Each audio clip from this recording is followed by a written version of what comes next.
Misalnya Fir'aun itu orang pakai status yang diajarkan Allah ke kita. Fir'aun adalah wujida ba'da alam yakun.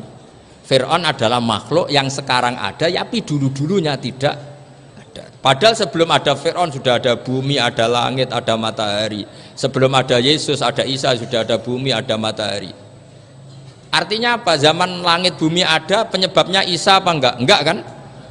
Karena dia ada setelah adanya langit dan bumi. Fir'aun juga gitu, Yesus juga gitu, semuanya begitu. Makanya Allah mengajari kita apa? Hal ata alal insani hinum minad dahri lam yakun syai'am madhkura. Katakan manusia itu siapa? Manusia adalah makhluk wujud yang dulu tidak ada. Sekarang banyak enggak orang yang sudah kaya sebelum Pak Jokowi jadi presiden, sebelum Pak SBY jadi presiden, sebelum Pak Karno jadi presiden? Banyak enggak yang sudah kaya sebelum? Banyak kan? Artinya yang mengkayakan itu presiden Pak Allah. Sekarang kamu miskin, kamu nggak bisa nyalahkan Pak Jokowi. Sebelum Pak Jokowi presiden kamu sudah miskin. Ya, artinya yang memiskinkan itu presiden apa takdir? Takdir. Makanya wa anna ila rabbikal muntaha wa annahu adhaka wa abka wa annahu amata wa ahya wa annahu khalaqaz zawjaini dzakara wal unsa. Jadi kita miskin ya karena kehendak Allah, kita kaya kan semua itu karena Allah. Tapi kita terjebak hukum modern. Nak presiden iki sejahtera, nak iki ora. Ya mungkin secara bahasa syariat mungkin ada benarnya, tapi kita ini kan dilatih ilmu hakikat. Tak ulang malam 13 Dzulhijjah masuk ilmune cek syariat tok. Oh gak pinter-pinter banget cek gobloke kan gitu. Daftar wali kok ilmune ngono iku ora iso. Ini penting saya utarakan. Jadi saya ulang lagi.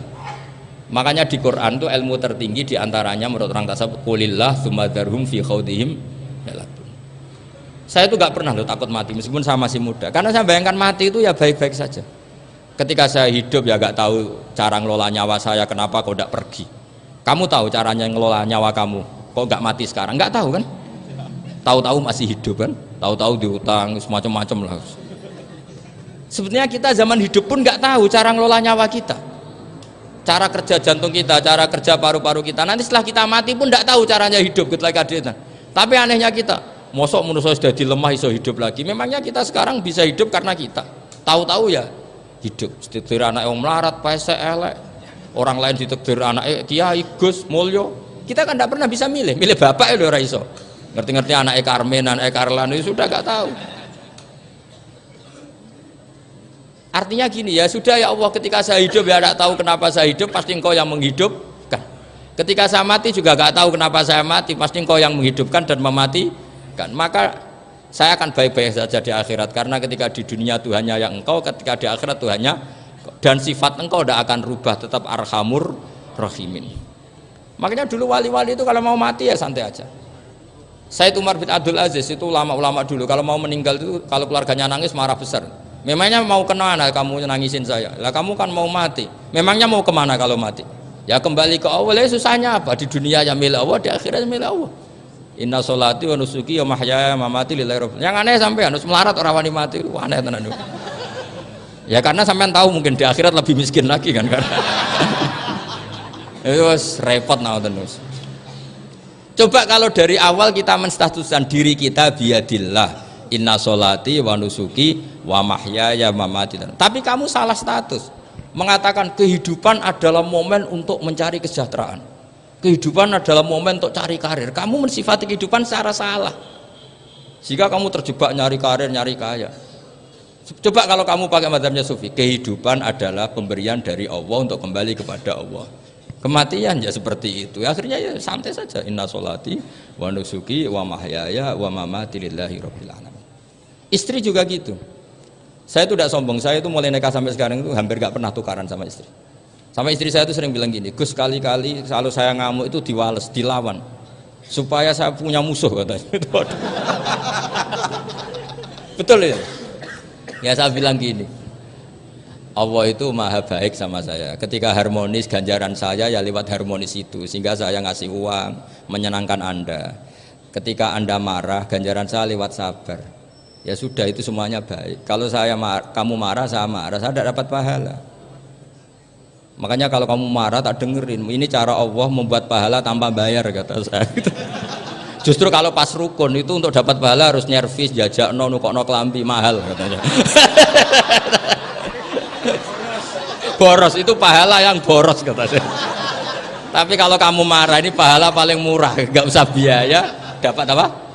Pahala, cukup sabar. Lu itu kalau terlatih lama-lama dapat ya biasa saja. Ulama dulu seperti itu semua. Imam Syafi'i itu pernah ada orang baik sekali sama beliau, orangnya itu munafik padahal. Tapi kalau setelah keluar dari Imam Syafi'i dia memaki-maki Imam Syafi'i. Suatu saat beliau dikasih tahu orang yang tadi muji-muji jenengan itu di luar maki-maki jenengan. Imam Syafi'i itu guyu sebenarnya bukan alhamdulillah. Muridnya kan janggal. Ini dikasih tahu gitu, alhamdulillah, alhamdulillah. Kenapa ya Imam Syafi'i? Dia kan di luar maki-maki jenengan. Berarti aku wong wibawa, ning ngarepku rawani. Ya jadi dianggap enteng saja melihat. Berarti aku wong wibawa, ning ngarepku ora wani. Ya sudah, terus ketika ditanya, tapi itu kan bahaya bagi anda karena memfitnah anda gini-gini. Kata beliau, zaka Allah. Yang kritiknya bahaya itu hanya Allah Ta'ala. Yang lainnya enggak bahaya. Karena ini makhluk doif, enggak penting. Loh, kamu sampai tersiksa dikritik orang karena kamu nganggap makhluk itu penting. Ini gobloknya sampean. Goblok segoblok-goblok saya itu. Coba kalau kamu mensatukan makhluk tetap makhluk, kritiknya enggak penting. Selesai kan? Selesai enggak? Ini problem anda tidak wali itu, kalau dikritik ya susah. Makanya tidak wali itu problem menurut saya. Makanya saya enggak jadi wali itu kan, karena hanya wali yang hidupnya itu la khaufun alaihim walahum yahzanun. Orang dulu tuh semudah itu hidup, gampang sekali. Dulu ceritanya diantara ceritanya manakibnya Sayyid Ja'far Shadiq itu, kalau ada orang memaki-maki dia itu dikirimi hadiah. Kenapa ya? Karena kebaikan kamu telah kamu berikan kepada saya, ini hadiahnya. Sampai malu yang kritik itu. Kan kalau orang rasani itu kan kebaikannya dikasihkan sama yang dirasani. Lah kamu kan ngajinya seperti itu, tapi dirasani kok susah. Harusnya kan kasih aja, ditransferi saja. Alhamdulillah. Ya karena kita salah menamain tadi. Sing rasani pembenci, pembenci itu bahaya. Sehingga kamu mereaksi secara serius. Coba kalau kamu pakai hukumnya Allah dan Rasul, pembenci itu pemberi kebaikan, istri marah adalah pemberi kebaikan. Ada yang berani mulai meraktekan? Latih begitu terus, insya Allah nanti hidup kamu barokah. Itu disebut wa'allama adamal asma. Dan itu yang diajarkan Rasulullah. Rasulullah itu kalau ngajarkan hidup itu gampang sekali. Allahumma ja'alil hayata ziyadatan li fi kulli khairin wal mauta rohatan li min kulli syarrin. Jadi kalau kita hidup anggap saja peluang untuk nambah kebaikan. Kalau kita mati anggap saja akhir dari semua potensi kejahatan kita. Anda sekarang mungkin tidak zina tapi potensi zina. Anda sekarang tidak korupsi, potensi korupsi. Anda sekarang tidak selingkuh, tetap potensi selingkuh. Lah anggap saja kalau mati berarti akhir dari segala potensi itu. Alhamdulillah.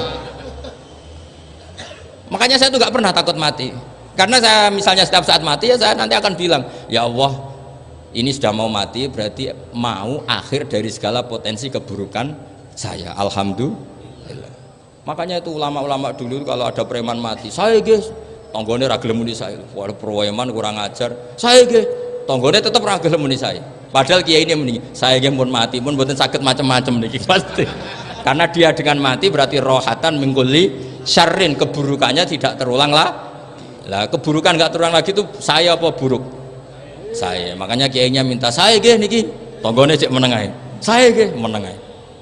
Makanya suatu saat kalau ada gitu kamu harus bilang apa? Saya pun buatan jahat malih pun mati. Jadi kayak apa coba? Coba sekali-kali statuskan kalau al hayat adalah ziyadatan lana fi kulli khairin.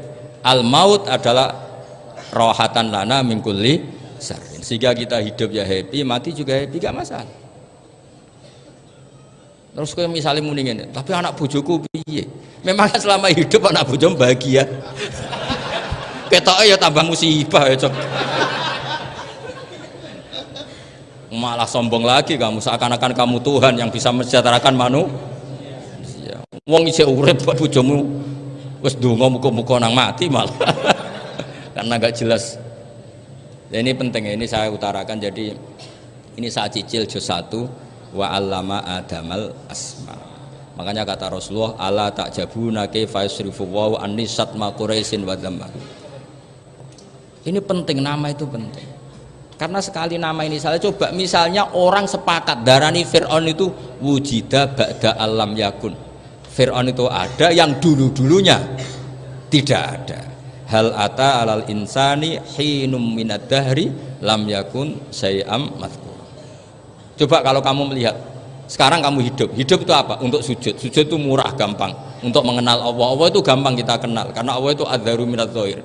Adzaru dzahir itu Allah, zat yang begitu jelas. Lah mati itu mau apa? Ya menuju Allah. Hidup menyaksikan Allah, mati menyaksikan Allah, itu nyaman. Yang menjadi tidak nyaman karena kamu salah bikin status. Hidup untuk menggapai cita-cita, untuk sukses. Wong komunis yo muni ngono, lonte yo muni ngono, copet yo muni ngono. Rumang samu sing men bahagia aku kiai tok. Rumang samu sing men duwe akeh kiai tok. Coba copet kamu tanya, kenapa kamu nyopet? Ingin punya uang banyak. Terus kiai takut, kok sering dakwah kena opo? Repot to. Nak jawabe ngono maksudnya. Tapi nak jawabe dakwah nyebarno Islam, aku ora dibayar apa-apa. Waras berarti, napa? Ini penting saya utarakan, makanya saya itu mau ngajar itu diantaranya itu. Al ismu ya dulu ala musamma. Maka itu hebatnya Quran. Quran itu ketika menjamakkan kata ilah itu diulang. Qul law kana ma'ahu alihatun kama yaqulun, kata Allah. Karena lafadz ilah itu nggak boleh dijamakkan. Itu jamak kriminal ya. Loh kok tidak kriminal gimana coba? Kalau Zaidun itu satu, boleh nggak kamu mengatakan ja'a Zaidani? Nggak boleh kan? Kalau Zaidun satu, boleh nggak kamu mengatakan ja'a Zaiduna? Nggak boleh kan? Sama ilah itu satu apa dua? Satu. Boleh nggak kamu katakan ilahani, dua Tuhan? Nggak boleh. Makanya Allah kalau mengatakan alihah itu qul law kana ma'ahu alihah, andekan. Lau itu andekan. Itu aja masih ditututi kama yaqulun, sebagaimana mereka katakan. Karena lafadz ilah itu tidak pernah punya jama' alihah. Makanya Allah mengatakan qul law kana ma'ahu alihah, masih ditambahi kama yaqulun, tapi itu kata mereka, kira-kira gitu. Maka kenangan saya sama Mbak Turehan, saya ini masih pernah cucu sama Mbak Turehan karena saya mbah saya kandung namanya Fatimah, itu abahnya itu orang sini, Fakhriyas itu. Ibunya itu orang Kudus, makanya saya ini ya turunan Kudus, turunan Nasr. Itu kalau Mbak Turehan, kalau hari kematian Yesus itu kan ditulis hari wafatnya Yesus. Mbak Turehan kan tentu meyakini Yesus itu Isa itu tidak mati tapi makanya di kalender Kudus sampai lihat itu kan matinya Sibah Isa, kan ada dalam kurung Sibah Isa, jadi yang mati itu Sibah Isa. Karena kalau yang mati Isa kan menyalahi Quran, wa ma qataluhu wa ma salabuhu walakin subyalah, maka ditulis kematian Sibah Isa. Hanya Almanak Kudus, yang lainnya enggak karena sudah ikut bahasa nasional. Saya pernah agak bantah dulu, saya masih muda.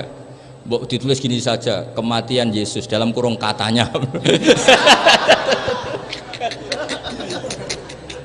Jadi ono karena saya ini teori Quran itu kalau ada bahasa salah itu diulang. Qul law kana ma'ahu alihatun kama yaqul. Karena nggak benar, jama' alihah itu tidak benar. Bagaimana mungkin sesuatu yang satu dijamakkan? Coba kamu bisa mengatakan Zaiduna karena Zaidnya banyak. Kamu punya tamu rojulun, kalau orang banyak rijalun. Kamu melihat satu masjid, masjidun, kalau masjid banyak masjid. Masalahnya Tuhan itu tidak pernah banyak, mau satu. Makanya itu hebatnya kamus-kamus yang dikarang orang alim. Bahas tasniahnya ilahun itu lam yujad katanya. Tapi wajaduhu wasamauhu. Tasniah ini nggak ada secara hakikat, tapi mereka ada yang menjamakkan, yaitu mereka-mereka yang salah. Makanya tadi dalam ilmu mantek kesalahan itu tidak pernah ada, yang ada adalah orang yang salah. Paham? Jadi kesalahan itu tidak pernah ada, yang ada adalah orang yang satu tambah satu pasti dua, nggak mungkin empat nggak ada, lima nggak ada, tapi orang jawab salah banyak. Nah, itu namanya ilmu ya. Makanya yang namanya ismu itu mesti ya dulu ala musamma. Andai kan orang mengatakan Lata Uzza ini batu yang dipahat oleh si A, dulu pesennya di Muntilan, batunya dari Mojokerto, dulu pas bikin tangannya protol terus disemen, dilakban. Bisa nggak jadi Tuhan kalau dengan status seperti itu? Fir'aun misalnya dulu nggak ada, lahir ngompolan, tahu retoreten, ciliknya malah tahu tipes, terus tua-tua jadi pangeran, aneh nggak sih? Jadi Jadi semua, makanya setiap kemusyrikan itu kata Allah inhiya illa asmaun samaitumuha antum wa abaukum ma anzalallahu biha